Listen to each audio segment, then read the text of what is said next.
શું મૂંઝાણા છો ક્યારુના? આ જો ને હિસાબ કિતાબ કરું છું. એક તો મોંઘવારી વધી ગઈ, ધંધા કાંઈ છે નહીં, હેરાન થઈ ગયા. આટલા આટલા 500 જાતના ટેક્સ દેવાના. એક કામ કરવું પડશે. આપણે બેબીને ઇંગ્લિશ મીડિયમમાં આવડી મોંઘી સ્કૂલમાં દાખલ કરી. 5 વર્ષ પહેલાં આપણી પોઝિશન સારી હતી, હવે લોચા પડી ગયા છે. એક કામ કરીને સરકારી સ્કૂલમાં લઈ લે, આમાંથી ઉઠાડી જ લેવી છે. પણ સરકારી સ્કૂલ એ કે ઇંગ્લિશ મીડિયમ છે?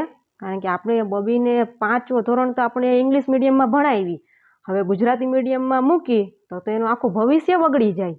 અને સરકારી સ્કૂલ તો ગુજરાતી મીડિયમ જ હોય છે, ઇંગ્લિશ મીડિયમ નથી હોતી. હોય જ ને. હવે આપણું રાજકોટ તો સ્માર્ટ સિટી કહેવાય છે. આપણે ગમે ત્યાં જાય, બરોબર, આપણે બેંકમાં જાય, કોઈ પણ કચેરીમાં જાય, ઇંગ્લિશમાં જ ફોર્મ આપે છે. તો સરકાર ઇંગ્લિશ મીડિયમમાં ન ભણાવતી હોય? ઇંગ્લિશ મીડિયમ હોય જ સ્કૂલ હવે.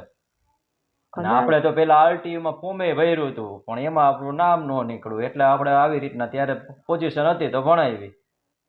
સરકારી ઇંગ્લિશ મીડિયમ સ્કૂલ હોય જ હવે. આવડા મોટા આવડું બધું છે તો ન હોય? એટલે સરકારની સ્કૂલો 78 નંબર ને 75 ને 70 નંબર ને, કે સરકારી સ્કૂલનો ઇંગ્લિશ મીડિયમ ન હોય? કદાચ નહીં હોય. નમસ્કાર.